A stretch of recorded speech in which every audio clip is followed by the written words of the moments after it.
Many systems of correspondence to the body.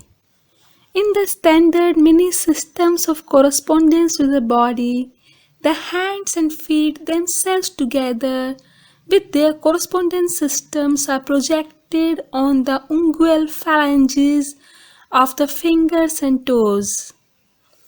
On the second and fifth distal phalanges and those of the thumb and big toe, there are many systems of correspondence to the body replicating the standard system of correspondence on the hands. On the third and fourth distal phalanges of hands and feet, there are many systems of correspondence to the body replicating the standard system of correspondence on the feet. While using many systems, it is necessary to remember particular features of location of the correspondences to body parts.